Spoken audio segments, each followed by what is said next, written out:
Hi everyone. I made a fancy new curtain for our shower in our casita. And one of the things I did, the curtain that comes with the casita is a standard stall shower curtain, so it's not very wide. So one of the things I did, and I always like a fabric shower curtain. It's just my personal preference. So this could be done with a fabric or a plastic curtain. I found a really pretty microfiber shower curtain. They dry really fast, and we have one in our shower at home, and I really like it. So I picked a shower curtain like that, and I took it, and just like Alan did, I figured out how to hang it across the ceiling. So a standard size shower curtain, which is about 72 inches wide, if you go to your casita, you'll see that there are 6 hooks holding the shower curtain going back and forth on the rod. So I left those 6 hooks in place, and then I used command hooks. I got clear ones, and they're kind of a smallish to medium size, not the smallest size command hooks. And I placed them across evenly about the same distance of the rivet, the holes in the shower curtain where the hooks go. And so I placed them evenly across. And when you're doing this, you kind of have to decide where the best place to put your hooks are. And for me, I kind of wanted to keep water away from where the toilet paper niche is down below. So I decided I would bring my hook in closer.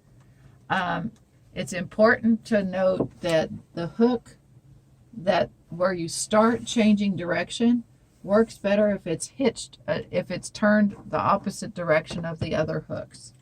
So that's the first thing I did. And I'm going to take this off right now because the light's kind of poor.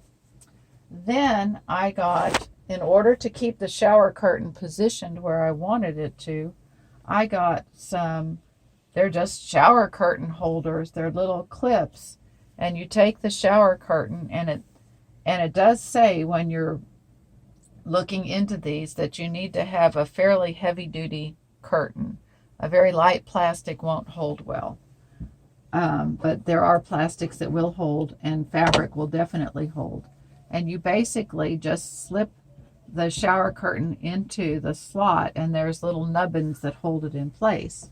So that's what I did with, and I put 2 clips because I wanted to keep it against the wall. The name of the game with a shower curtain is keep it from billowing out on you all over the place. And of course now I'm having trouble with it. Let's see.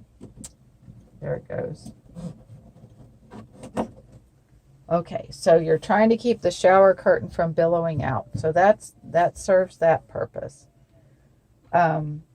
The next thing to help keep the shower curtain from billowing out more, and this is definitely Alan's idea, is that you can put, in Alan's case, he used a bungee cord, but I decided I wanted to be fancier than that.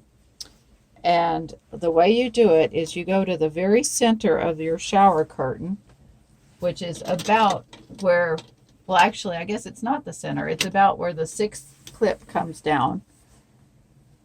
And on the back side of the shower curtain, you need to make something that will hitch to the side wall. In my case, I used, this is a ring that goes on the back of a cell phone.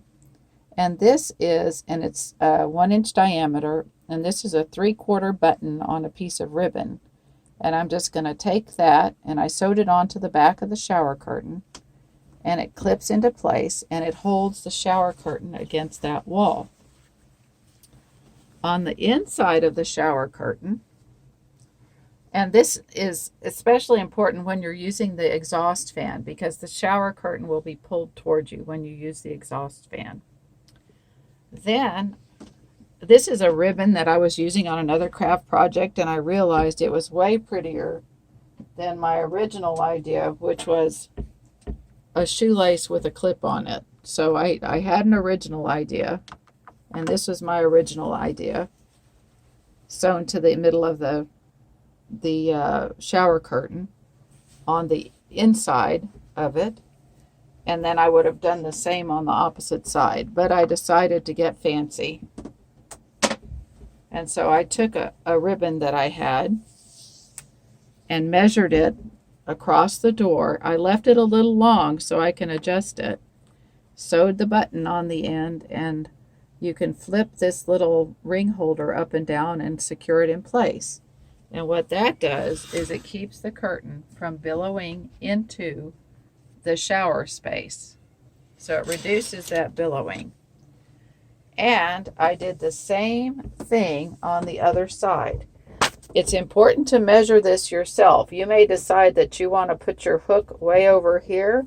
And if that's what you want, if you want to put the hook further over, you're going to require a different length of ribbon than I used on mine.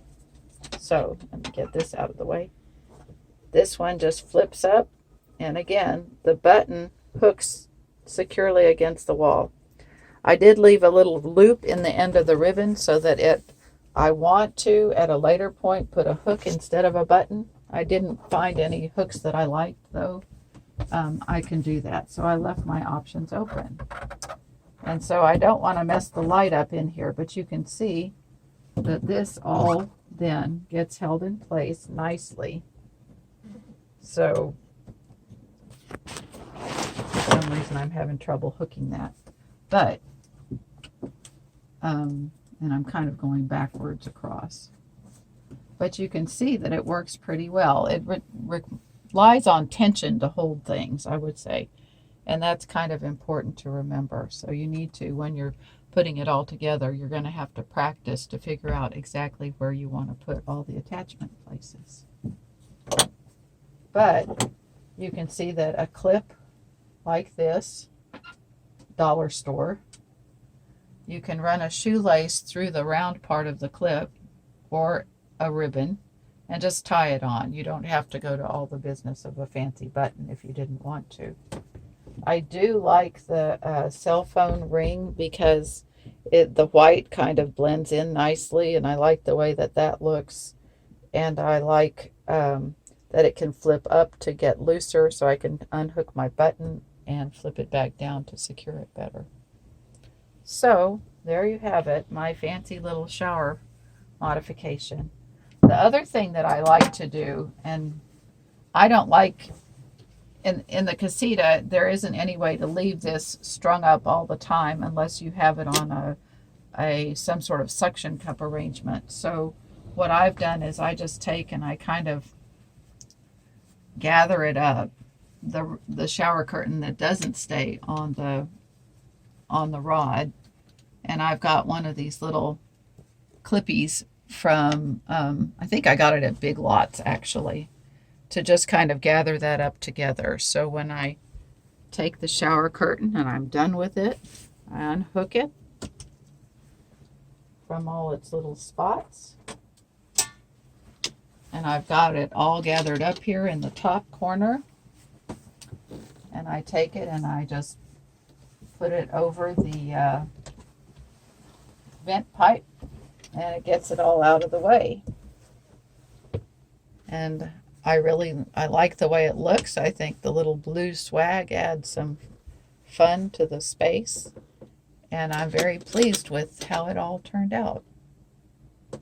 So let me know what you think. Forgot one thing, sorry.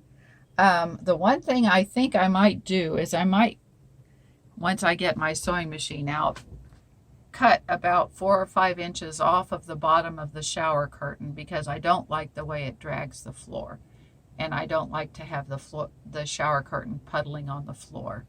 And a typical shower curtain is 72 inches tall, and this shower curtain starts a little lower than that. So that is the one other thing I plan to do in the future, but it's just a matter of cutting a strip off the bottom of it, or just turning it up 4 inches and sewing it, a new hem on it. So Hi, we also wanted to show you how the shower curtain looks completely in place. There's the ribbon on the inside that holds the shower curtain from being pulled too far inside toward you when you're showering.